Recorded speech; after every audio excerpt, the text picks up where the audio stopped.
Hey,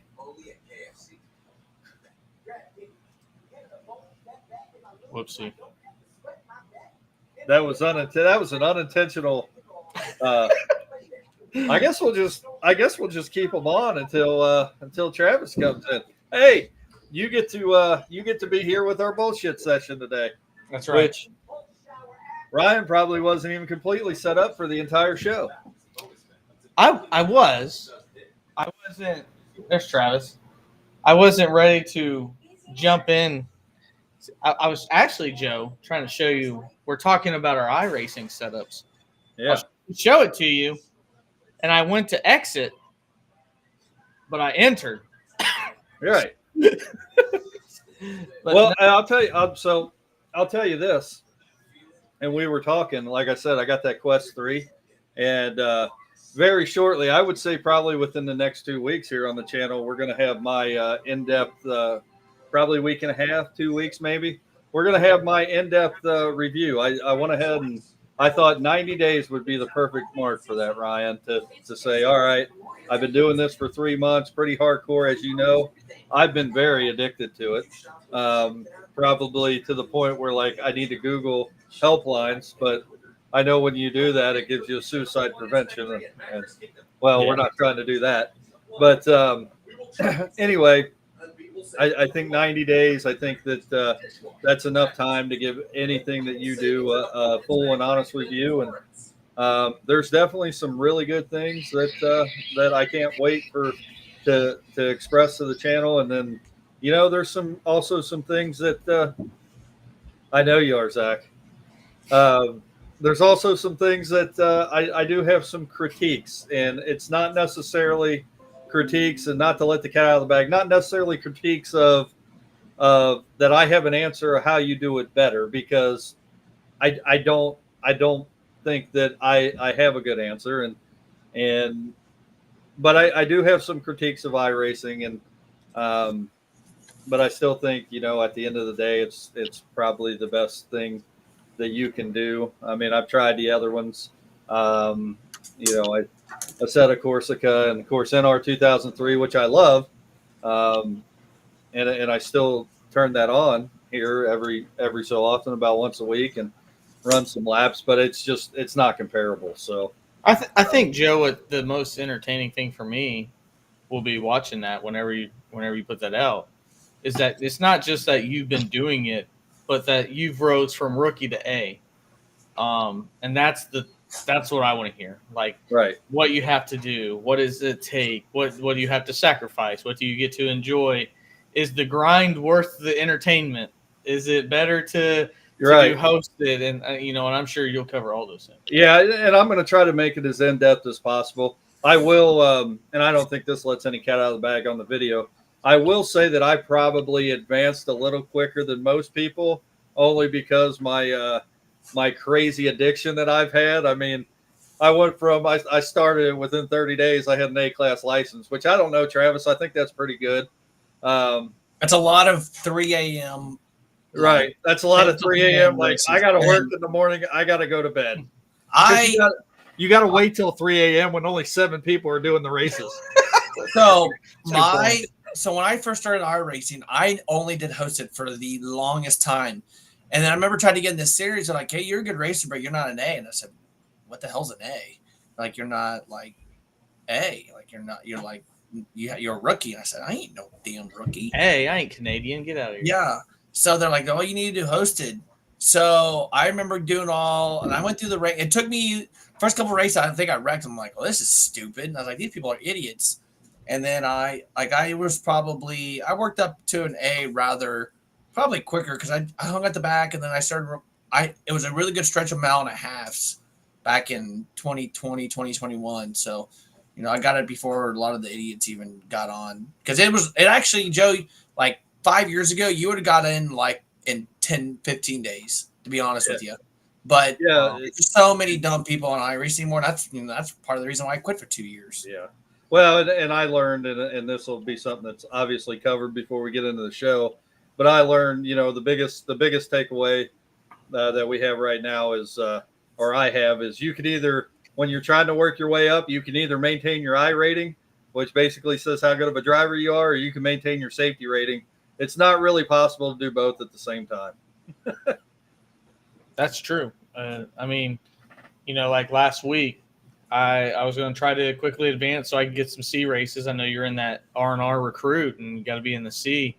But it was at the Roval, and I'm like, I can't give up 45 minutes to get 0.5 or not 0.5, but like 0.05 safety rate. I'm like, that just bored the hell out of me. I mean, at least at Talladega, I could just hang out in the back, and my I rating actually go up because, like you said, there's a lot of idiots in there, and my I rating will go up. I'll probably get like 12 because I'm at Talladega because everybody will wreck. But at the Roval, I'm just likely to hit the damn wall trying to go first gear. It's pretty slick on those ARCA cars, but yeah. So we got a great show. Hopefully, you guys are ready to rock and roll, and let's go ahead and get into it.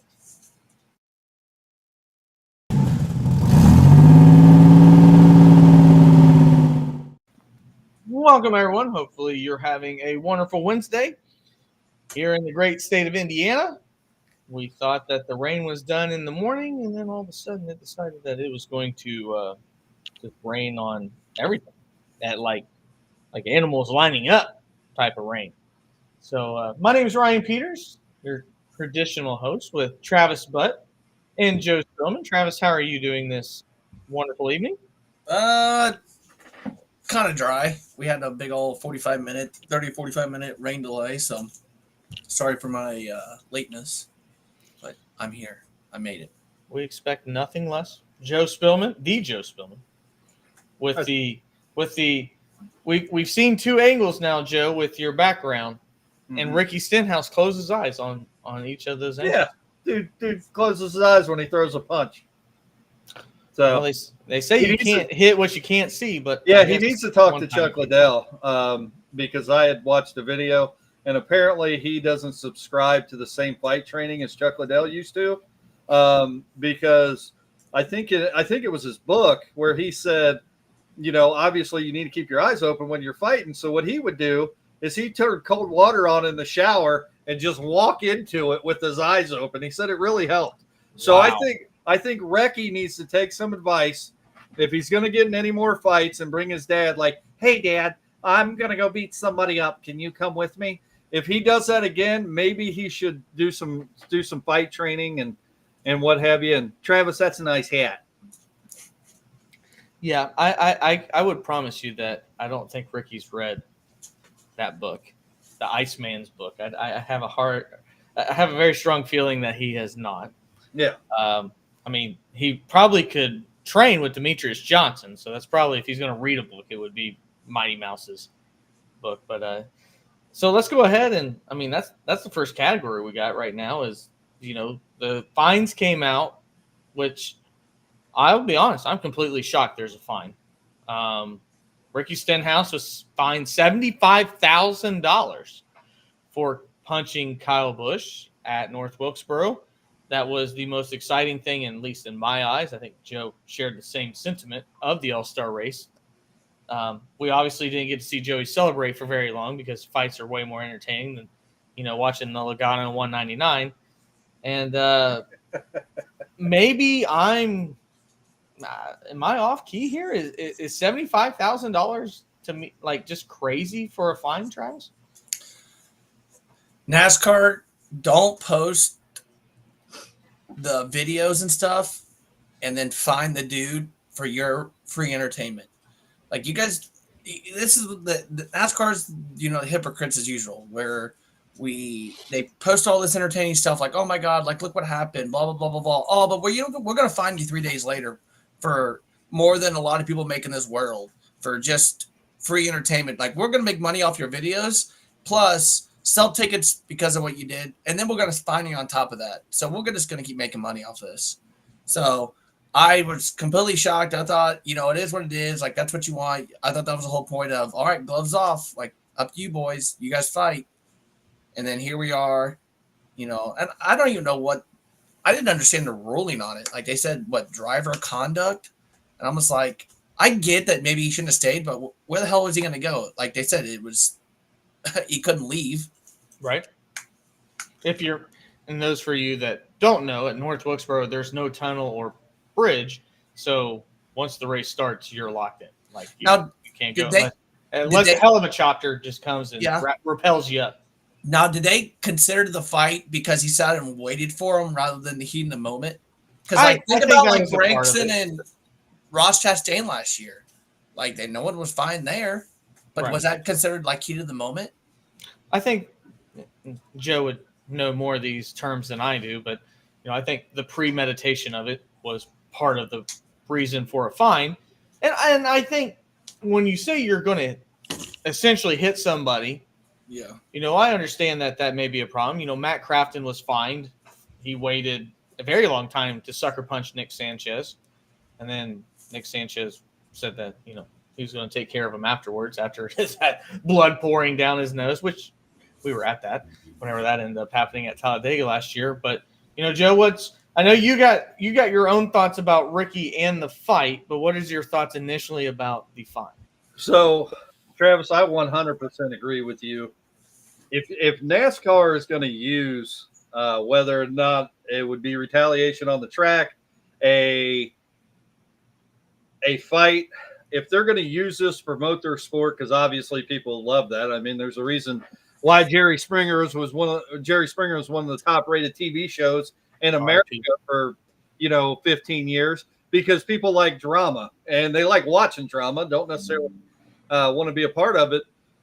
And I 100% agree that if you're going to use that to promote the sport, don't then in turn find the guy that punches with his eyes closed, because at the end of the day, if you're going to make money on it and draw people to the sport, you're promoting that kind of conduct and saying, hey, we want you guys to do this because more people watch. And at the end of the day, to do that, then say, hey, but since you did that, you owe us $75,000, I think is ridiculous. Now, I think the argument of right now of the fine is because, I mean, Denny Hamlin said he sent text to other drivers saying, I'm going to punch Kyle Busch. He waited for him. I mean, when you pull on the pit road after a race and two drivers get out of their car and like Ty Dillon goes and fights somebody with his helmet on, something like that, that is heat of the moment. Did I say Ty Dillon? Ty Dillon. You're thinking about Travis's favorite driver. He's not racing. Ty Gibbs, and he goes to fight somebody, leaves his helmet on. That's heat of the moment right after it happens. I think that you kind of get a free pass on that. That's almost a racing incident. But when you wait 2 hours, I mean, this happened on lap, the initial incident happened on lap 2. I think, what was it, lap 5 where he hit the wall? Maybe. It was lap 1, he hit the wall. Lap 2, Kyle Busch wrecked him. Okay, lap 2. So he's out of the race lap 2. He waits the entire race. And at that point, we know it was just for a spectacle. I mean, even when the initial altercation, we've all seen people fight. I mean, we've all been involved with athletics. We've all been heated to the point where, kind of that rage is taking over because of the heat of the battle, and you say something or do something that you don't is normally outside of your character. At the start of this, you could tell it was completely staged. Nobody walks up to a fight, calm, cool, and collective like that, and just waits for the opportune time to throw a sucker punch. And make no mistake, that's what it was, because they weren't even yelling at each other yet. They were talking, and he just threw a punch. He didn't walk up in an aggressive – I mean, he's sitting there waiting like this is some Wild West TV show, and like you got fucking tumbleweeds coming in the background and music playing like it's high noon. We're about to have a shootout. I mean, that's – Hey, Ricky, you just going to stand against that holler or whistle Dixie? I mean, it was completely staged, and I think that is the argument of fining them. Like, this is ridiculous what you did. Like, I could almost see – that this being okay is if he walked over to talk to him and then just got so enraged when he saw him, ran over and tackled him and started fighting. But the sheer fact that he brought his dad, 2 pit crew members, and then threw a sucker punch, I think maybe that's why we're talking about a $75,000 fine. But at the end of the day, if you're going to use it to promote the sport, don't fine anybody. Yeah. Right. And that's, my take on it is a lot with you, Joe. I don't mind the fine because of the premeditation part of it. from what it sounds like, Kyle Busch had no idea it was coming. So that's a lot on Kyle Busch's pit crew. Shut up, Zach. No, thanks, Zach. I think a part of it was, it sounds like there's pit crew members from Ricky Stenhouse's team there. Obviously, Ricky's dad that is there, and Kyle Busch's people are in the hauler. So I kind of blame Kyle Busch's people in the hauler because as soon as he gets out of the car, he's already told Ricky's waiting on you. Not Ricky's team is waiting on you. Not Ricky's team and Ricky's dad's waiting on you. Just Ricky's waiting on you. So I kind of blame a little bit on that. So you're right. The premeditation part of it, I understand the fine. Like, hey, when two guys get out of the car, like if Chris Buescher was to punch Tyler Reddick the week before, I don't think NASCAR does anything. And we might have actually talked about Tyler Reddick dying if that was to happen because he probably would have killed a guy. But, the premeditation part of it, I think, is a problem with it. A small slap on the wrist. Hey, boys, don't do it again. But the $75,000, while NASCAR itself is getting hits, I posted 2 tweets, just 2. And there's like 10. Charlotte is using it like Humpy is still around to promote it. Hey, these 2 boys are going to go at it at Charlotte. And then at the same time, Joe go, hey, we don't want you to do that, but if you decide to do that, it's okay. Yeah. It's like the NFL. Hey, those hits you guys do when you took their heads off, that's terrible. But when you watch NFL films, we're going to make a shit ton of money rewinding that shit, watching guys get bent over backwards and, having their brains turn into mashed potatoes. But we don't like when you do that. So that it's just so condescending and it's idiotic. This sport was literally built upon a fight. This popularity was built upon a fight. At the end of the Daytona 500, whenever the blizzard was going 79. on, and we had the first race live, everybody stuck at home. The Allisons get into the fight, Bobby, Donnie, and all of that happens. That's why the sport was built. That's why hockey is a way to build this sport. But so what are you trying to portray to the driver? Kyle Busch, he intentionally wrecked Ricky Stenhouse. Why did he not get fined? I mean, he bumped him. Ricky Stenhouse overcorrected and hit the wall, but he bumped him. But Kyle Busch admitted that he wrecked him. Denny Hamlin's been fined for that before. He's been fined for admitting for wrecking somebody. So do you want these guys to police each other outside the track where it's a lot more healthy? One punch is a lot more healthy than a guy getting spun and right hooked into the fence like Bubba Wallace does to Kyle Larson. I'd rather see these 2 guys brawl for the 20 seconds that it ends up happening. Maybe somebody's dad doesn't put somebody in a chokehold and, maybe the security guy doesn't tackle somebody onto 4 sets of tires. But the message that NASCAR is sending here is, I guess I'd rather you guys just wreck each other on the track.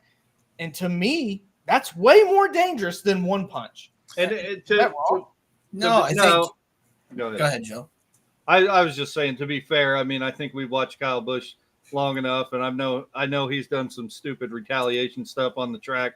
I think the dude even hit the pace car one time. But he's obviously grown up, but I don't think Kyle Busch does that today on a mile and a half. I mean, I think when you put somebody in the fence on a short track compared to a mile and a half, I think that is a little bit different retaliation, in my opinion, just kind of knowing the circumstances. But yeah, you're absolutely right. Go ahead, Travis. No, I think 2 things on this. I think the first one is you guys do make a really good point about, it was premeditated. He admitted online. He's like, I'm just, you're going to see here in an hour what I'm going to do to him. And, essentially, like you just said, you admitted that he was going to punch him. And I think it didn't get heated enough for a punch, that type of thing. So kind of an interesting little piece. The second thing is, I think the best thing that came out of the whole fight was Bob Pockrass and his. That's pretty good. Sorry to interrupt. If you're I going think to fight, you got to do where everybody can see it, huh? Yeah. I think the Bob Pockrass picture is by far the best. Yeah. I think that was the best thing that came out of the whole fight. But the thing is, too, like, Good Morning America had this fight on. Okay, so this brings national attention. So when somebody turns into NASCAR now, it's like, Well, are you allowed to fight? Like when I go on the social media, they're promoting it. Charlotte's promoting it, but then Ricky got fined for it. That's the part I don't understand. But and not to gloss over this, 2 crew members are going to be suspended. One got Kyle in a chokehold that had nothing to do with the fight. I think that's accurate. If the crew member wants to fight the other crew members because they start a brawl, that's one thing. But Kyle Busch gets punched and then you put the guy in a chokehold. What are you doing? It kind of reminds me. The whole thing reminds me of like you're. They tell like, oh, mandatory overtime, but don't tell people that we overworked you, type of thing. That's what I feel like. This is kind of just what it is. Like, hey, we're gonna post these videos and pictures of all the fights and stuff, but at the same time, we're gonna fine you for doing it because we don't want to see that. It just sounds like a whole work area.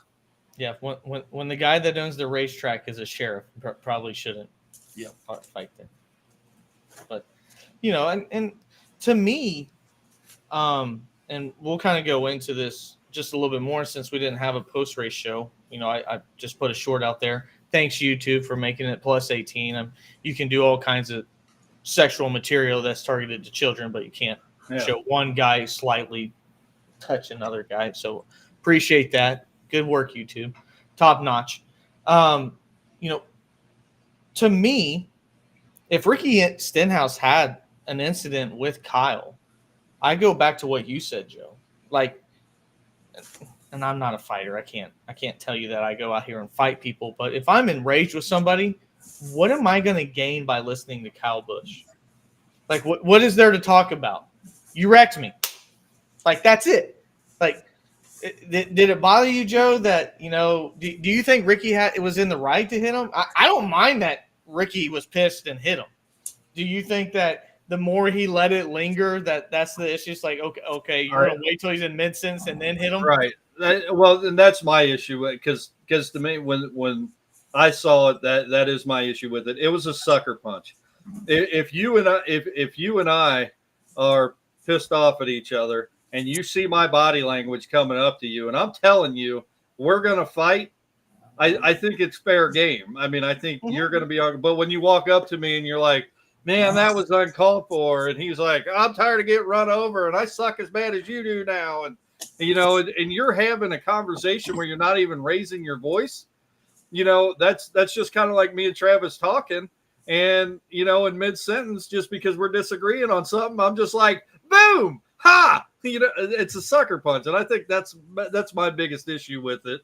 And Kyle, he did get tugged, but I guarantee you it doesn't go that way if he's showing his intentions when he walks up that he's going to fight. So, I think that is kind of, I think it's the way that he fought is almost as bad as keeping your helmet on and throwing a punch, because that's essentially what he did. And then as soon as he threw his punch, his dad and 2 pit crew members jumped in.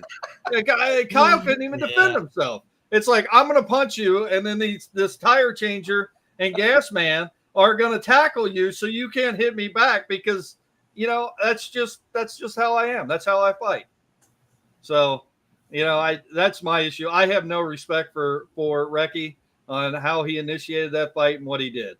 I would have way more respect if he waited there and, Tony Stewart would say, I'm going to bust your ass as he's walking up, and let him know we're fighting. Yeah. Not, hey, there's no pleasantries to explain. Yeah. What's your thoughts, Travis? I mean, you're a racer. I'm sure you've had disagreements and some irritability with somebody. Like, is there a rule book that you go by, or is it, I guess if we're going to fight at some point, I'm going to throw a punch?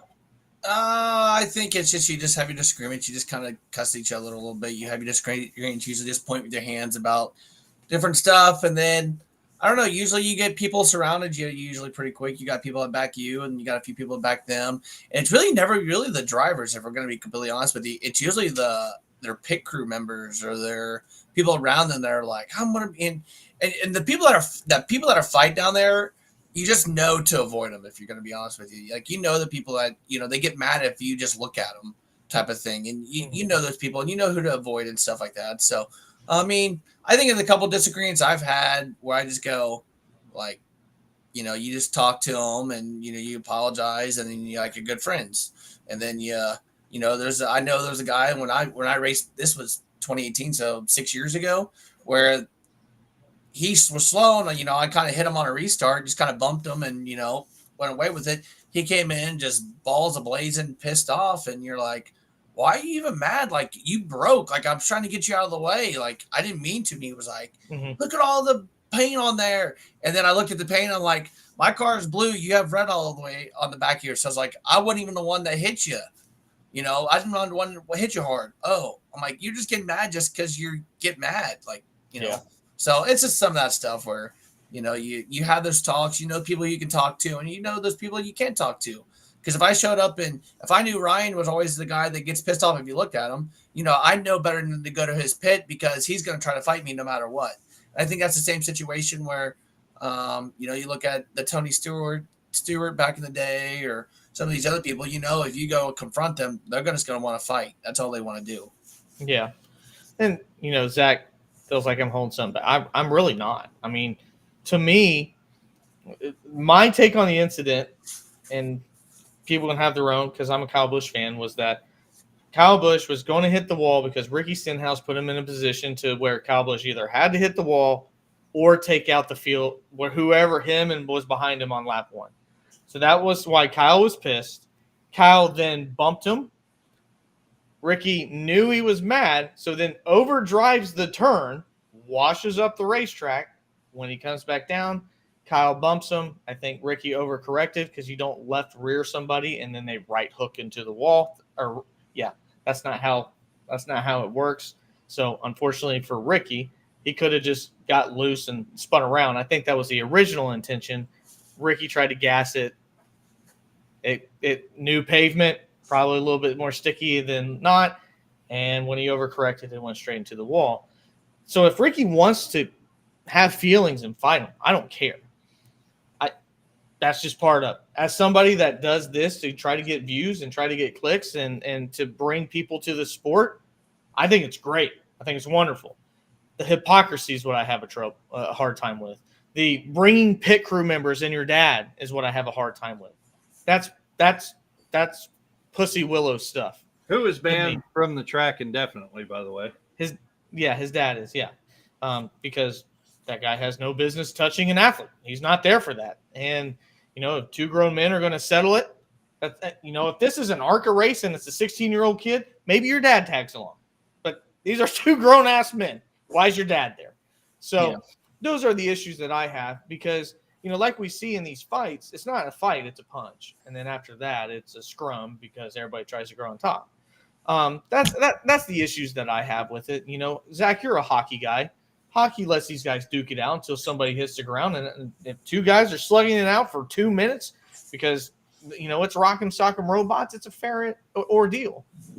For Kyle Busch, and that's part of his team, it wasn't a fair ordeal. It was Kyle Busch walking with Bob Pockrass and Jordan Bianchi and people like that. I don't think they were going to back him up. Maybe Ryan Striegel ends up being part of it when he wasn't trying to. But it's almost like I have to back up my words, but I also have to have people back me up as I try to back up my words. And as it was de-escalating, Ricky went, fuck it, and just wailed and just hit him. I mean, so I've already told everybody I'm punching them. I got to do it now. Yeah, so to me, that's lame. But at the same time, I love the fact that everybody's talking about it. But then at the other time, NASCAR does this thing and just completely throws it upside down by the most hypocritical thing you can do. I think they could have solved the issue by not doing any fines. They could have suspended those 2 crew members, suspended his dad, and then been done with it. I think it would have been. I don't think we would have had any talk. It would have just been, like his crew member shouldn't have been involved. His dad shouldn't have done any of that. And everything could have been done. But the hearing a $75,000 fine, you're like, really, like, yeah. I agree, and that's it is what it is, and NASCAR doing its thing. It doesn't make sense. It's hypocritical. So, you can't beat Don King and try to promote the sport, and then while promoting something, then not like it as well. So I just have that's the one thing about these I don't know if you want to call it woke, if you want to call it whatever it is now, these new sports agencies, that these entities, governing bodies, they just don't make sense anymore. It just simply doesn't make sense. It's almost like we feel like our sponsors are scared that there's going to be physical violence, so we have to say something, but we're going to show the shit out of it because we know the average person loves it. You can't have it both ways. But, I'm getting mauled by a dog. I agree. Does NASCAR find him to add to the turmoil?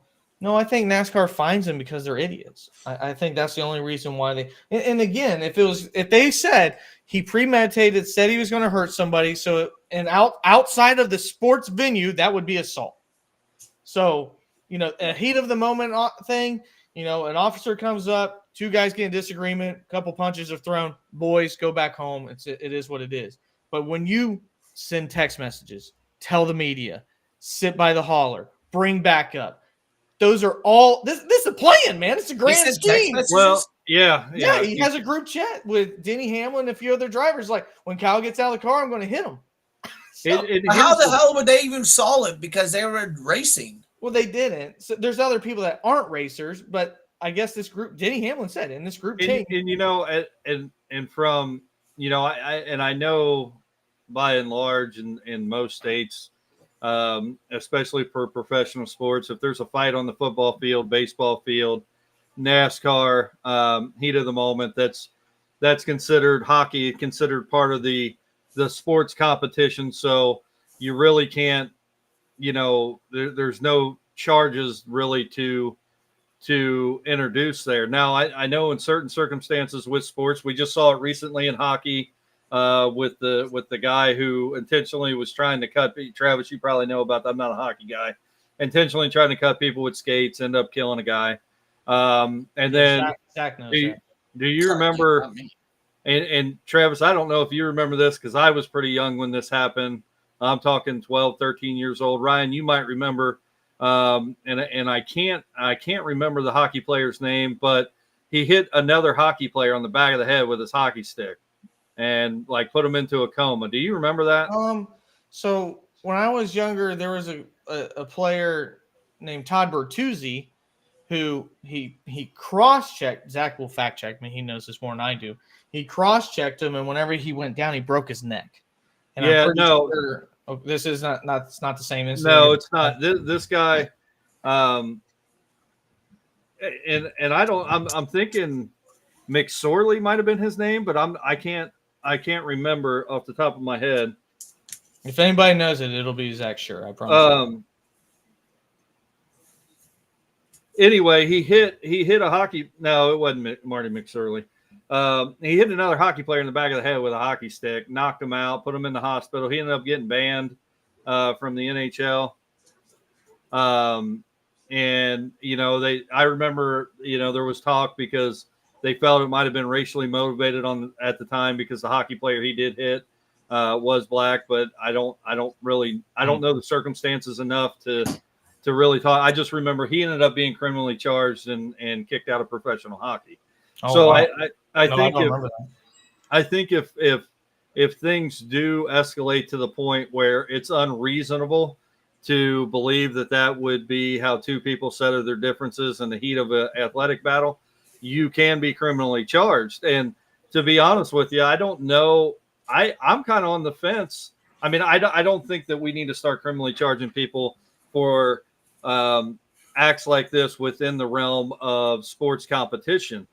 Which goes back to Anthony's kind of talk about you fight in front of the fans. I'll give you $100. You fight away from the fans where nobody can see it. You go to jail. I'm kind of in in that thought process. Was it McSorley? I don't know how I pulled that name out. Anyway, that's crazy. I'm getting old too. That's good. Thank you. I think that, I think that this fight, and I'm not trying to sound ridiculous about it, might be on the brink of that. Like, the race is over, you're waiting, you premeditate this, and then you sucker punch a guy. So, I mean, if you piss me off and, I wait down at the IGA for you, Ryan, up against your car, like, you've been in there a while, and then start talking to you and just cold cock you in the mouth, I'm going to jail. Yeah. I don't. And with today's grocery prices, I've already been sack tagged. So just to get sucker punched would be. I know. So that's kind of where I'm at with that too. So I agree, and I think the closest thing that we've probably seen that, and this is another discussion, different day, is when Myles Garrett decided to take his helmet off and use it as a weapon. I think those are the lines you're crossing. Like, okay, that's a little bit too much, and and maybe that's why NASCAR did what it did. Maybe they thought that to lower the heat off of it from that standpoint. I don't know. If you thought it was so egregious, you wouldn't be using it to promote your stuff. I think what comes out about this too is here. I bet if Denny Hamlin doesn't share that he texted a group that he was going to punch him, I think if he would have just punched him without telling everyone, like, I'm going to go punch him. I think if he doesn't say that on the thing or whatever, I don't think we have a fine. I don't think we have any of that. Maybe. I really don't see it. Denny Hamlin's going to become the guy where all the drivers are like, don't tell him shit, because every time you tell him something, it comes back to but he told the media too, though. He goes, I'm going to hang around. Just wait. And you'll just wait. You'll see. You'll see what I'm going to do to him. And I think if he goes on there and says, I'll have a, I'm going to hang around. We'll discuss what happens or whatever. And, and I think if he just says, I'm just going to, we'll have a conversation. No worries. Like, we have a disagreement. And then he punches him. I don't think we have it. I don't think we have what we have here. I don't think we have any fine. The biggest thing is he literally said, I'm going to go punch him. The thing that's going to bother me is, number one, I have to watch this all the time. So now I get to see this all the time. I got confirmation when Kyle Busch says, I fucking suck just like you do. I didn't need that. That hurt worse than watching him get punched, because I knew this. I know this. I didn't need it to be confirmed by my favorite drivers. That was painful. That hurt right here. That hurt right there. But I'm going to have to watch it 100 times. And, it's the same thing of whenever Kyle Busch decided to try to fight Joey Logano and his Jackman got involved. Jackman kicked Kyle Busch's ass. So, it is what it is. It's part of it. And then you get to see, Big Ricky with his smirk. Hey, is Kyle? I went on a podcast. I told him I was going to punch him. So I punched him. Is Kyle Busch the new? Is Kyle Busch at RCR the new Kyle Larson at Ganassi? No. No, because Kyle's way past his prime for that. I mean, Kyle Larson, for all intents and purposes, could just be now entering into his, prime. I don't know. I mean, this kind of feels like, I don't know what a good. I don't know. Maybe Kurt Busch going into the 51. Jimmy. I mean, this is how bad it feels. It's Jimmy Johnson in IndyCar is what it is. No, because Jimmy Johnson had no chance of winning an IndyCar. Kyle Busch still has talent. On the ovals, he did well on the ovals. Yeah. Best finish was what, 5th at Texas or something like that? Yeah. Yeah. Well, geez, I can finish 5th at a. Speaking of that, I know this isn't the topic, but do you hear what these jackass IndyCar racers are saying about Kyle Larson? Like, we can't let him win. That'll make us look bad. What was that? That's true, though. They literally said they would make us look so bad. I think Brian and I talked about this, that you've ever noticed that when IndyCar people go to NASCAR, they struggle. F1 people come to NASCAR, they struggle. But the people that go from NASCAR to IndyCar don't do as bad. They get more practice and stuff. Well, I mean, if iRacing is any indication, I hate to keep bringing this up because I know it's not the same.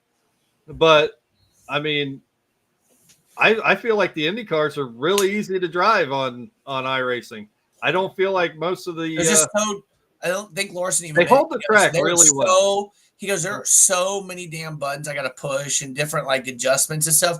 He literally goes, I just want to drive the car. I don't need all these adjustments. All right. Just let me drive. Compared to his dirt car. Well, that's because NASCAR drivers push to start. I mean, they work off feel of the car. IndyCar drivers are dirt car and the wings, actually, there's downforce you can add and take out. The wing will actually move a little bit, but I don't know. We'll move on. This is a discussion for another day. Let's move on and get these picks.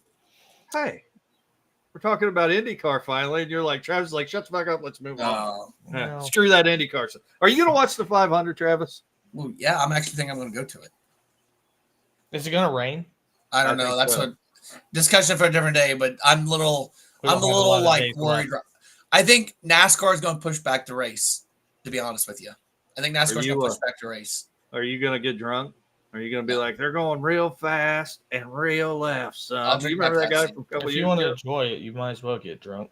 So, I mean, to just be honest, a lot of people lay on the golf course. That's entertaining. Yeah. I fell asleep on that golf course one year. That was for the Brickyard 400, though. I got woke up by a nice police officer that was like, son, I know you probably had a bunch to drink, but and you could sleep here, but I'd encourage you to put your wallet back in your pocket because it was laying above my head. Yeah. And Joe said, hey, you want to play a game? Try to find my nightstick.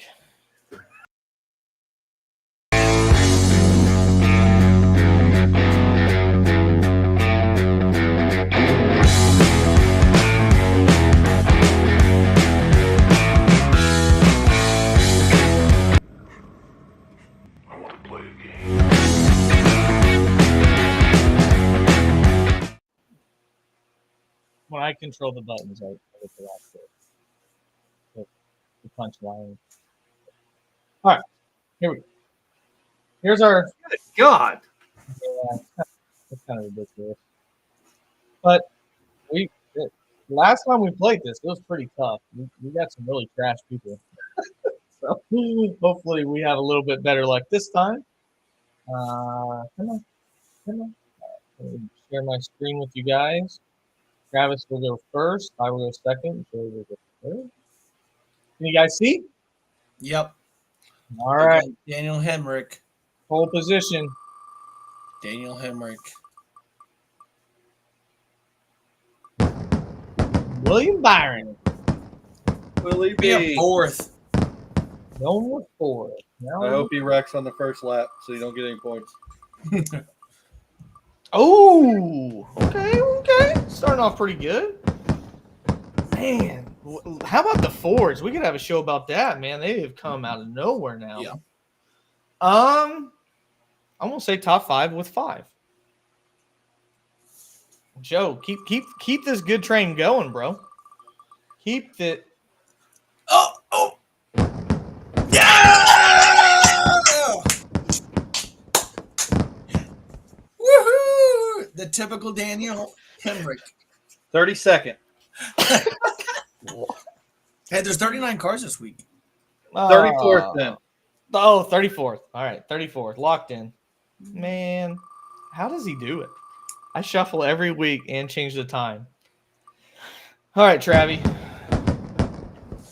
The new Spire driver. Give me a 9th. Ooh, it's inspired him to pick him. I'm gonna submit a request for next week. What's that? Can we just start doing top 20 drivers in this? I like that idea. That's a good idea. I like that idea. That's a good one, Joe.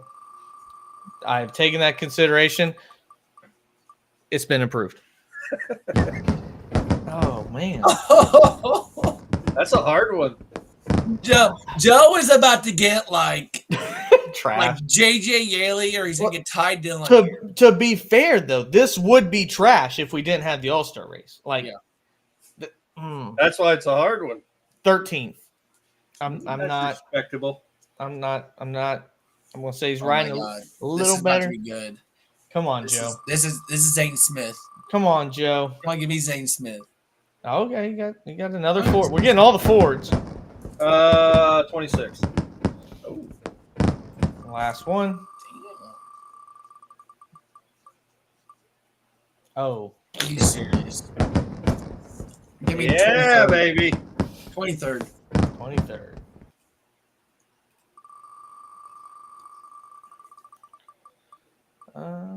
Okay, man, I got some good drivers You this got week. good picks this week. I did. I'm gonna say third. Third. Hold on. I got a proposition for you guys before you spin. Yeah. If I blindly pick where this driver finishes, do I get triple the points to catch up? I think that's fair with the 3 piles of shit you've been dealt. Yes. Yeah. Yes. Okay, I'm getting Kyle Larson, and I'm going to pick second position. Oh, I thought we had to roll it. You Yeah. just want to pick your own guy. No. I'm hoping to get. I'm going to pick P2. I'm hoping it's Kyle Larson. No, I'll roll it. You get triple the points for whatever this guy gets. Okay, no, that's I'm only hoping. But he's saying he said whoever this person is gets P2. Damn it! Hey, that's not bad. Triple the points for Tyler Reddick.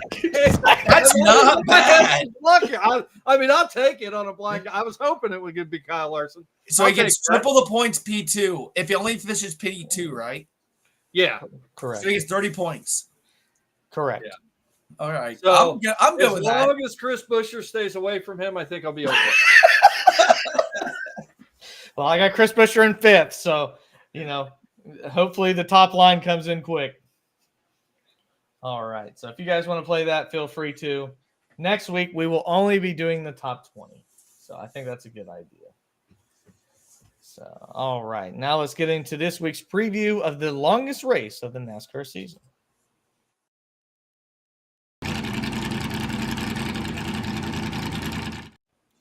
We will not be making race picks. We will be doing a draft, and we are heading to Charlotte for the Coca-Cola 600, where we will have four stages, 100 laps each stage. This is much closer. Joe, you are within very close striking distance. And Did I pick Joey Logano last week? I don't know. I didn't actually look at it because they didn't count. So whatever. You guys are just mad. I know. Nah. Week. So we're now doing a draft. So obviously the last you can pick a bottom. Is this one going to count? Yeah, this counts. I've counted like 3 races this year, and I've been spot on. And here I got the top 5 in a race. I didn't get any points. Jesus.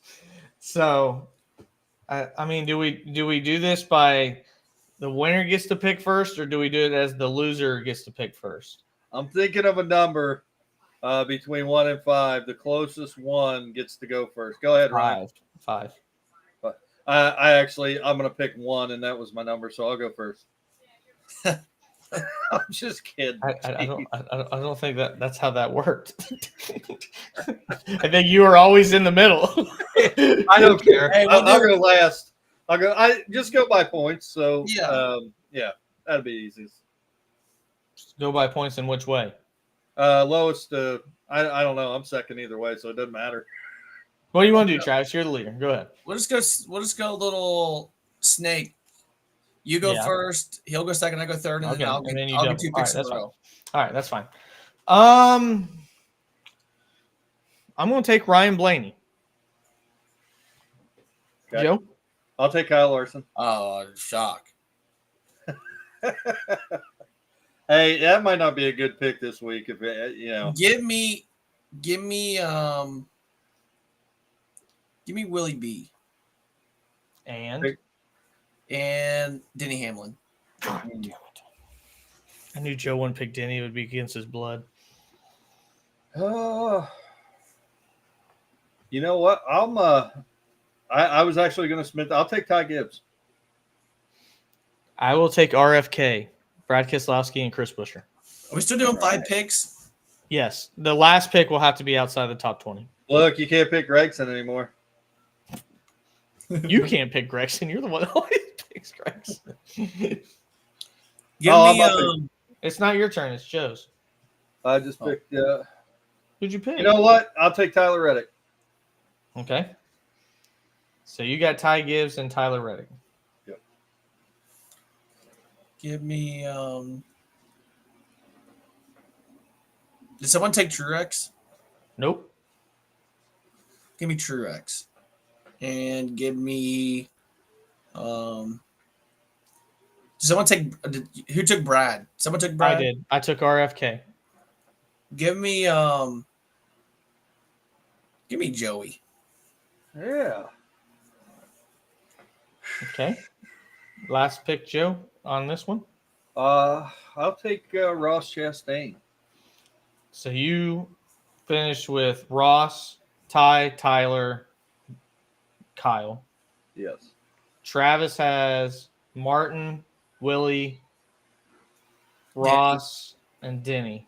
No, I got Martin, Denny, Byron, and Joey. You took Denny Ham. Yeah. Okay, and I have Ryan, Brad Keselowski, Chris Buescher, and man, I'll tell you who's been terrible is Christopher Bell. God, he was trash last week too. Yeah. I'm gonna go with my guy. I want to go Kyle Busch. Hey, there you go. That's a good pick. That's a good pick. We shall see. So we'll reverse it, Travis. Since I went first with the good ones, you can go first with the bad ones. Give me. Ooh. Give me Justin Haley. God damn it! Give me Justin Haley. I'll That's take actually a sleeper pick. I'll take Michael McDowell. This game's stupid. There's one good pick in there, honestly. There's only one person you can pick. Actually, Dude, I like Justin Haley, man. He's been on a heater. Go ahead and take Cody Ware. Be done with it. Yeah, don't beat me up over this one. Let me have my time. Who'd you say? I said, don't beat me up over my pick. Let me have my time. I'll take Josh Berry. yeah, That's that not was bad. I was gonna say that or Carson. Yeah, I thought about Carson as well. So there you go. You guys, I will tell you, Ryan, I don't know how you feel about that. I almost like doing that because we're not all picking the same drivers. Yep. I figured we would sprinkle it in once in a while. It like if we get to some tracks, there's a lot of different people we can pick, but I think it's fun. It's fun Let's to see. see something different. We're going to mix it up, Joe. As long as Travis is in the lead of both things, we're going to keep changing. Yeah, we're going to try to beat them some way. We got to change the rules up on them. Yeah, man. You got sucker punch in mid-sentence. Fuck it. Yep. Well, guys, Travis, I'll let you lead it off. What are you looking for this Coca-Cola 600? I think the storyline is going to be: is Larson going to make it? Is they going to postpone? Is there rain in the forecast? And there's a lot of stuff around that. Delay, not postpone. Yeah, delay. Sorry. I think that's going to be the hot topic. That's what everyone's going to talk about. I think the other people are going to talk about it is the Fords. Fords have won the last technically 2 events. So, are they there, or were they just kind of lucky? Where we at with stuff? So, obviously it's more of the RFK cars and stuff like that. Looks like front row and Penske are still not there. So, I guess Penske just won. So, but yeah, I think that's the 2 biggest storylines going in this weekend. And then I'm almost gonna guarantee you that Ricky Stenhouse and Kyle Busch are gonna qualify next to each other. I almost put money on that. That's They're gonna great. ride the same truck around in the parade lap. That would be awesome. We missed on our setup if we qualify next to Ricky, but probably right. Joe, what are you looking for on the biggest day in racing Sunday? I'm kind of focused. We know what Charlotte is. God knows we've seen enough races there. I think we know what to expect as far as racing is concerned and how the track's going to race. I'm really kind of hyper focused and really, this is a big day for my favorite driver, Travis's favorite driver, and that is one thing that I'm kind of focused on with the anticipation. It's kind of crazy, as you kind of your fandom with sports and whether you're watching your kids, your favorite driver, your favorite football team. When something big like this happens, you almost get nervous for them. Like I'm kind of nervous about this. Like, and I know at the end of the day, it has no real bearing on my life. But you just kind of sit there and think, like, how cool would it be if, he competes for a win? Not saying he's going to win the 500. He competes for a win in the 500, then turns around, goes and runs 600 miles, and the Coca-Cola 600 competes for a win there. I think that would probably cap off the single biggest day in racing history of any driver. And I know, 3 or 4 people have done the double, but nobody's competed in both races. So to where, at the end of the day, I think the last time Tony Stewart did, I think he wrecked out of the 600, if I remember right. No, he got 6th and 3rd. Oh, okay. So, okay. Yeah, that's a good day then. That was when I think he essentially had to lose like 10 or 15 pounds before the event because the one he did in 90-90 about like he needed like really bad medical attention Right. because it wore him out so bad. No, And I'll be honest with you, I don't even think the 500 is even going to happen on Sunday. It's a probably 95% chance of rain all day long. Like, What, I really Mike? don't even see the race even happening on Sunday, if we're going to be honest with you, which would suck because, you know, if he goes and does well in the 500 and he does well in the 600, like, you know what, people are going to say, well, he didn't do it in one day, you know, that type of thing. So, I don't know. I feel like I'm in Interesting. trouble. Lot of storylines heading in. A lot of what ifs. That's what Mike- my wife does when she's pissed off at me. Says when- Mike, thank you for listening to guys talk about turning left. I know it's difficult. It's a tough proposition for you to do. Not a preposition. I don't know what those are because it refers to English, but we appreciate it. Mike is the proud. What is it? How would what title would you give Founder. Mike? Founder. Founder. Yeah. of the Grueling Truth Sports Network.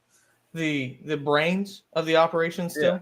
Well, I don't See, and that's where that's why I worried. That's hard. That's why I wanted to give a brains. lot, but I didn't want people to go there and then go brains. Yeah.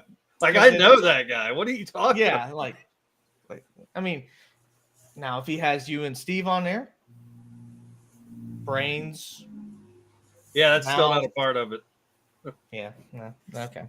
I tried. The Grilling Truth is where you'll find Mike, where he puts out content all the time, especially during football season, IU. And, looks like he's helping some local youngsters learn how to toss that pigskin here recently. Yeah, So, doing a good job. Doing a good job at it. So thanks, Mike, for joining us. But, no, I think with the Coca-Cola 600, it's the one endurance race all year long where we find out, one mistake costs you your night. At the 400-mile mark, you're going to see guys start making mistakes. The last two 600s, I think, have been tremendous races, and I hope we get more of the same. It kind of was a precursor. Ryan Blading did win it last year, correct? Is that the first race? Won it. Or was that the year before? He won the year before. Year before. He won it in 2022. Okay. But, we get different type of drivers that find a way to come into it. And, sometimes we get strategy where on the very last turn, Dale Earnhardt Jr. runs out of gas. All kinds of different things can happen when you go 600 miles. So looking for that, seeing who can put up a lot of points. When you got 4 stages, there's a shit ton of points to grab. So that's fun as well. So, looking forward to it. And do you guys have anything else before we head off? I don't. Let's get to racing. Travis? No, I think, it's going to be an interesting weekend. I think a lot of rain in the forecast. So it's going to see what happens. Mother Nature, do your part. If you want to see us, we'll have videos, live streams, chats. We're on Facebook, Patreon, Rumble, and also on Twitch. Those are the places you can find us. YouTube, don't make this video over 18, okay? Do the right. You won't, but please do. So we'll see you guys. Joe, Travis, have a great one. Till next time, God bless.